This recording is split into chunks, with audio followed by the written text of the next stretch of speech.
Hey there, sports history fan. This is Arnie Chapman, a.k.a. the Football History Dude, and I'm here to help you finish your Christmas shopping list and let everyone else over there stiff-arm their competition while trying to fight off that tryptophan on Turkey Night.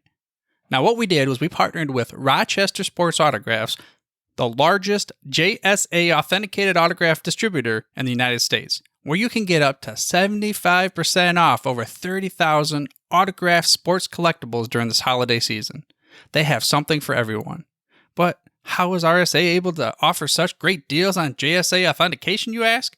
Well, they do this by making deals directly with athletes so there are no extra markups, and they choose to then pass that savings on to you, the customer. Now, all orders from Rochester Sports Autographs are top quality and shipped to your door with top authentication and a money-back guarantee.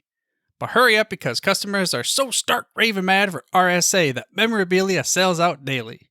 All you have to do is head over to shoprsa.com/SHN. Again, that's shoprsa.com/SHN.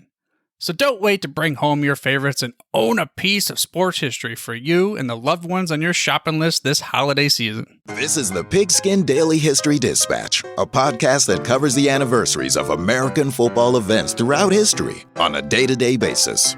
Your host, Darin Hayes, is podcasting from America's North Shore to bring you the memories of the gridiron one day at a time. So as we come out of the tunnel of the Sports History Network, let's take the field and go no huddle through the portal of positive gridiron history with pigskindispatch.com. This podcast is part of the Sports History Network, your headquarters for the yesteryear of your favorite sport. You can learn more at sportshistorynetwork.com. Hello, my football friends. This is Darin Hayes of PigskinDispatch.com. The tune that you just heard sounds very familiar to you, and it should, because there's two different podcasts here on Sports History Network that use that. The tune is originally by the great musician Bruce Smith, who is also the host of the Dayton Triangles podcast. You're going to hear more from him in a moment. It's also from our audio drama called Orville Mulligan, Sportswriter. We had purchased the rights to use that from Bruce, and we are grateful that we did, because it is such a beautiful tune and takes us back to the 1920s with that little jazz rag that he calls it. My fellow co-producer of Orville Mulligan, Oz Davis, and we call it the Dayton Rag tune, and it takes you back to that 1924 era that we're going to be discussing today, because we are going to team up as one in the Sports History Network using 4 or 5 different of our podcasts, the Dayton Triangles podcast, When Football Was Football with Joe Ziemba, which is the Chicago Cardinals history, Pigskin Dispatch, Orville Mulligan, and yes, a football history dude. And we're going to tell you a little tale about a game that was actually played November 9th, 1924, between the Dayton Triangles of the NFL, who traveled to play another NFL team, the Chicago Cardinals. There was nothing spectacular or memorable about this game, but it was a game that was played almost 100 years ago. And at Sports History Network, we want to showcase off some of our talent that we have here. You know, we have one of the foremost historians on National Football League of the Dayton Triangles and Bruce Smith, Dayton Triangles podcast, and one of the most foremost historians on the Chicago Cardinals and Joe Ziemba, who's written multiple books about the team. So we're going to use this game and our Orville Mulligan Sportswriter audio broadcast to tell the story of what happened in this game that happened in 1924, November 9th. Let's first hear a little bit about how the visitors were doing coming into this mid-season NFL contest. Hi, I'm Bruce Smith, host of Triangles, the life and times of an NFL original team, now streaming at Sports History Network. The 1924 Dayton Triangles were desperate to turn around after a 1923 season that saw them win only one game. Coming into the year, things looked up. After a rainout on the road at Akron, the Triangles opened at home against the Frankfurt Yellow Jackets, winning 19-7. Then going on the road on the 12th of October to beat the Buffalo Bisons in a hard-fought 7-0 contest. Thanks, Bruce. And Joe Ziemba, what was going on with the Cardinals at this time in 1924? Well, Darin, as the Chicago Cardinals prepared for the big upcoming battle with the visiting Dayton Triangles back in 1924, the team's mood was rather somber. Because after entering the 1924 season with high expectations, the club was now mired in a bothersome 3-game losing streak. Losing was bad enough, but dropping 3 straight due to a woeful offense was quite surprising. After all, the Cardinals were led by the talented triple-threat quarterback of John Patty Driscoll, a wonderful athlete who could hurt his opponents in a number of ways on the football field. Driscoll was a swift and evasive runner who was once praised by the New York Times in a rather eloquent description. It said, "Sometimes Driscoll skins around like a foxtrotter, and then again he was wiggling away from somebody with the graceful movements of an Egyptian dancer. It is doubtful if there is a sheriff anywhere around here that could catch him." But during that 3-game losing streak prior to the Dayton game, Driscoll, as well as his teammates, had been held in check. First, the Cardinals fell to the Chicago Bears 6-zip, then dropped a 6-3 thriller to the Hammond Pros. And then finally, the Milwaukee Badgers managed to sneak past the Cardinals 17-8, thanks to a large part to a 96 interception return by Jimmy Councilman, of course, who would one day be the head coach of the championship Cardinals team. But back in 1924, all the team could manage was 11 points in 3 games. So surely the Cardinals offense could do a lot better. All right, Bruce, you told us how the Triangles started off really hot with those early season wins. How were the games right before this game that happened on November 9th? The 19th of October saw the Triangles travel to Rock Island to play their foes, the Independents. The Independents, paced by the running of Jim Thorpe, managed to shut the Triangles out 20-0. After the game, Carl Stork fired 2 of the players, former Rock Island Independents, who he felt had gone too easy on the competition. The following week, the Triangles were bitten by the injury bug, and they failed to hold an early lead, losing to the Columbus Tigers 17-6. Then things really fell off the wheels on the 2nd of November at Cleveland, where the Bulldogs ran over them 35-0. Limping into their November 9th game against the Chicago Cardinals, head coach Carl Stork and player coach Hack Abbott knew they had to stop Patty Driscoll. All right, and Joe, what were the Cardinals thinking going in with this big game with Dayton? So they were saddled with that troubling 2-3 record prior to the Dayton match, and the Cardinals were at least injury-free, according to the Chicago Herald-American, which indicated that the Cards would continue to pursue the once-feared aerial game. The paper said stress has been placed upon the passing attack by the Cardinals in a series of new combinations featuring Patty Driscoll, Johnny Hurlbut, who was a former Chicago Maroon player, and Bill McElwain, the 1923 captain at Northwestern, will be put into execution. The Herald also mentioned that a highlight of the contest might possibly be the inclusion of 4 former Northwestern stars in the Cardinals' backfield, all at the same time, which would include Driscoll, McElwain, DiStefano, and Kaler. Meanwhile, the Chicago Tribune predicted that the Cardinals would unleash a number of new plays on the famous Buckeye 11, which has overpowered some of the best teams in the circuit. And then protecting the Cardinals' line would be the notorious Gob Buckeye, a 260-pound behemoth who also played professional baseball, perennial stalwart Fred Gillies, and a Chicago cop, Wills Brennan. That said, Brennan was a full-time Chicago policeman while he played for the Cardinals. So if the club could hold the dangerous Dayton offense at bay, perhaps the recent losing skid would be history. The Chicago Tribune added, Captain Driscoll and his co-workers have had the breaks against them, but the Southsiders expect to gain much of the ground they have lost in the National Pro Football League championship race. But the Moline Dispatch cautioned, Dayton's forward wall is rated one of the best in the national circuit. But the Moline, Illinois Dispatch cautioned Dayton's forward wall is rated one of the strongest in the circuit. Manager Chris O'Brien of the Cardinals had assembled a tough line, a quick backfield, and a solid game plan for the Dayton Triangles. But would it be enough to topple the visitors and regain momentum moving into the final half of the NFL season? If the Cardinals could contain Dayton, maybe, just maybe, they could knock off that 3-game losing streak.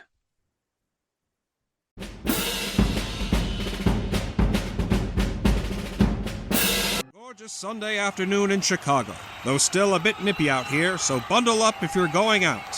Fans of the gridiron game will certainly enjoy the prospect of a scintillating National Football League match here today. The Dayton Triangles come to town on a 3-game losing streak, including last week's 35-0 defeat in Cleveland.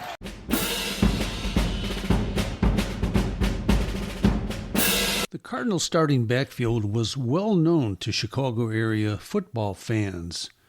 Besides Driscoll at quarterback, John Hurlburt, a 26-year-old from the University of Chicago, was at right half. Bill McElwain from Northwestern was the left half. And Bob Kaler, another Northwestern grad, was the starting fullback at the ripe old age of 30 years old. Prior to the game with the Triangles, it was rumored that the Cardinals were going to rely more on an aerial game rather than a rushing attack. That all changed, however, when Patty Driscoll ran the opening kickoff back 40 yards to provide the Cardinals with excellent field position.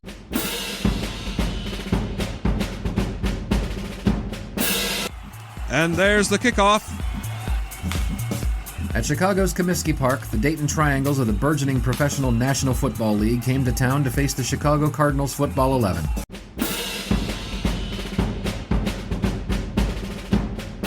Following Driscoll's long return on the opening kickoff, long runs by Bob Kaler and Patty Driscoll himself set the Cardinals up deep into Dayton territory.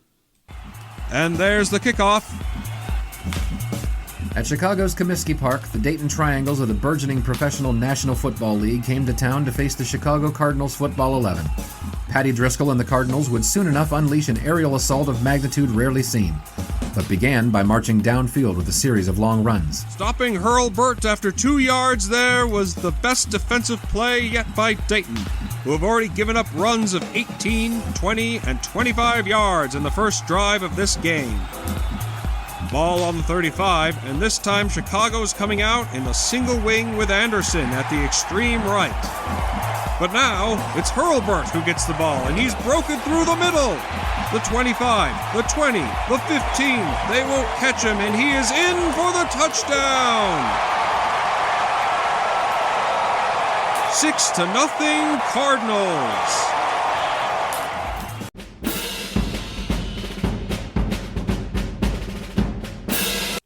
Hurlburt burst through off the left tackle to score the first touchdown of the game from the 5-yard line.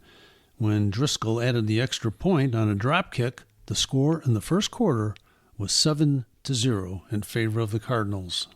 In the second quarter, the Cardinals' rushing attack was on display once again. Hurlburt started things off in the second period by intercepting a pass to set up the Cardinals' offense. And from there, Hurlburt, Bob Kaler, and Patty Driscoll again took the ball downfield to set up the second touchdown of the day for the Cardinals. And this time it was brought in by Fred DiStefano, a recent addition to the team. Cardinals line up on the 2-yard line. There's no telling from where the attack will come. Left, center, right. Chicago has exploited all areas of this line already, and we're just halfway through quarter 2. It's DiStefano with the ball, driving off the right tackle, and touchdown Cardinals! This Cardinals line just had...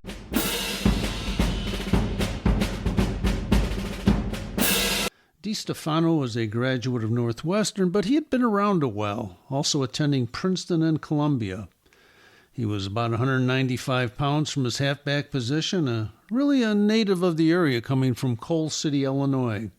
He ended up playing 10 games in 1924 and 1925 for the Cardinals, but this was believed to be his first touchdown that took place on this game on November 9th, 1924 against Dayton. Although Driscoll missed the extra point kick following the DeStefano touchdown, he more than made up for that later in the second period by booting a drop kick field goal from the 35-yard line, which made the score now 16-0 in favor of the Cardinals at the end of the first half.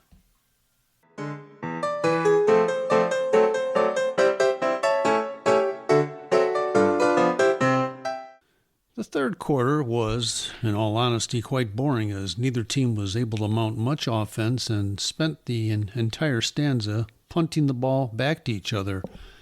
Driscoll rested during the third period for the Cardinals, but returned for the final period and helped the Cardinals to still another touchdown.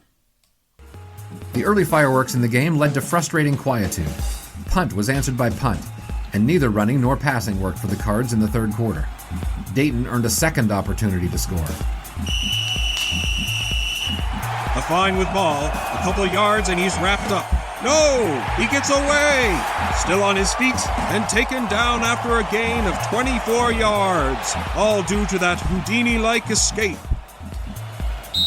Hartlow takes a snap, rolls out, and he's going to try the downfield pass. Complete! Again, it's Hafine. Hafine with the catch, and he's immediately tackled by a swarm of Chicago defenders at the 23. And now the Triangles are putting together an impressive drive. But fortune was no ally of Dayton on this Sunday.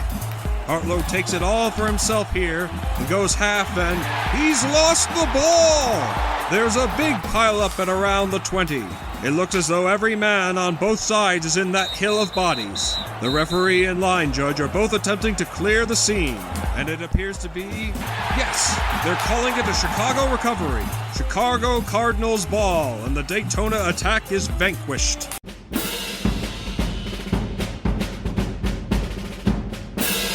Got Buckeye, a 6', 260-pounder, and Fred Gillies, a 6'3", 220-pound tackle from Cornell, were able to not only provide blocking for the running offense, but in the fourth quarter, thwarted the Dayton attack on the 5-yard line, and the Cardinals took over on downs.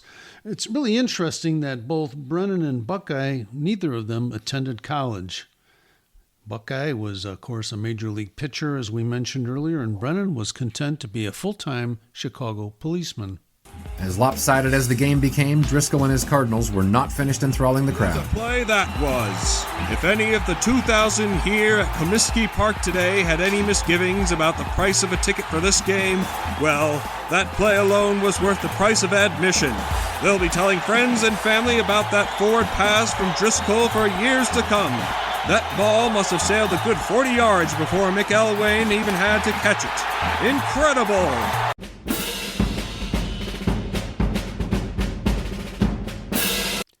On that final drive in the fourth quarter, Driscoll changed tactics and moved downfield quickly after a long pass to Fred DeStefano. And then from the 35-yard line, he connected with Carl Hankey, graduate of Minnesota, 6', 190-pound end, who had previously played with the Chicago Bears and the Hammond team in the early NFL. And that completed the scoring for the Cardinals as the team enjoyed ending their losing streak with a 23-0 win over the Dayton Triangles. It should be noted that the tough Cardinals defensive line, composed primarily of Willis Brennan, a 6', 214-pound Chicagoan. Following the game, all praise was heaped on Patty Driscoll, and rightly so. The Green Bay Press-Gazette wrote, having suffered 3 successive defeats, the Warriors, led by Patty Driscoll, were in a desperate mood, and they were not in the least backward in walloping the Ohioans 23-0. While even the Dayton Daily News praised Driscoll, saying, he tore off big gains at will and played a bang-up defensive game. Well, this concludes our game coverage of the 1924 November 9th game. Dayton Triangles 0, Chicago Cardinals 23. Wasn't the greatest games of all time, but they had some great stars like Patty Driscoll and some of the others that were discussed by Joe Ziemba, our Orville Mulligan crew, and by Bruce Smith of the Dayton Triangles podcast. Make sure you check out all those podcasts. First of all, Orville Mulligan is on Sports History Network. When Football Was Football with Joe Ziemba on the Chicago Cardinals, Chicago Bears. You can find that here on Sports History Network. And Bruce Smith and his Dayton Triangles podcast. You can find those here. And of course, you have all our other football podcasts and all of our other great sports podcasts as well here on Sports History Network. Thank you for joining us in this little bit of a trip back through history in a game that maybe many have forgotten about, but we have the experts that will help you remember that football was a great game no matter what era it was played, and it's always a good day when you can watch a football game. So on behalf of Arnie Chapman, the football history dude, and myself and the rest of us here at Sports History Network, we thank you for joining us here for this little glimpse of great football history, great sports history, and great Americana. So till tomorrow, everybody, have a great sports history day. Love that stuff.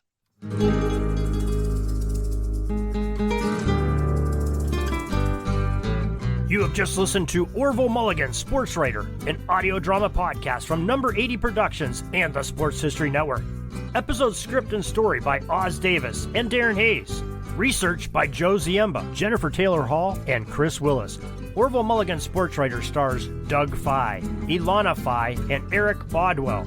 This episode co-stars in order of appearance: John Roberts, Forrest Hartle, Vernon Poitras, Joe Gallegos, Mindy Grossberg, Cademan Holland, Scott Leet, Mike Backus, Aubriana LaValle, and Don MacGyver. Directing by Eric Bodwell. Sound recording and editing by Don MacGyver. The theme song of Orville Mulligan Sportswriter is Dayton Triangles Rag and was arranged and performed by Bruce Smith. Additional music provided by David Liso of Dynamo Stairs and Mike Monroe and Gene Monroe with Cletus Train music. Orville Mulligan Sportswriter is produced by Darin Hayes and Oz Davis. Series concept by Darin Hayes. Keep your dial locked to this podcast station for the next exciting episode of Orville Mulligan Sportswriter, coming soon.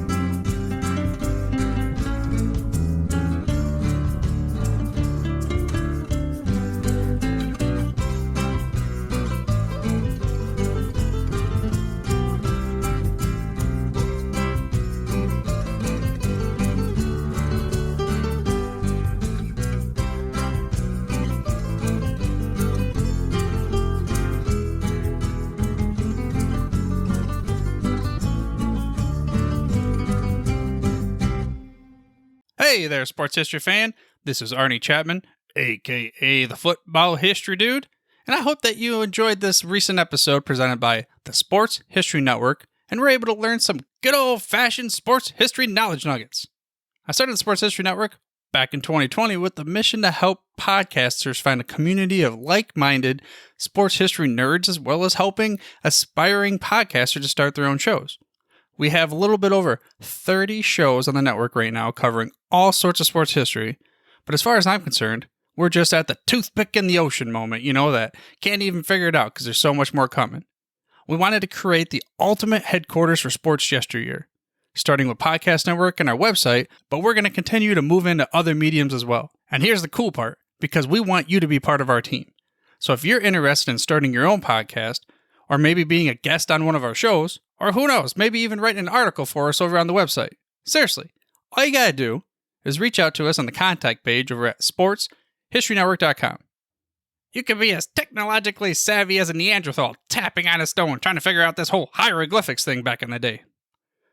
Again, it doesn't matter, because even if you don't understand the whole podcast space, we have a production team that can pretty much help you out with doing everything. All you gotta do, head over to sportshistorynetwork.com, head to the contact page, fill it out. That message goes right to me, and I'll reach out to you as soon as I can.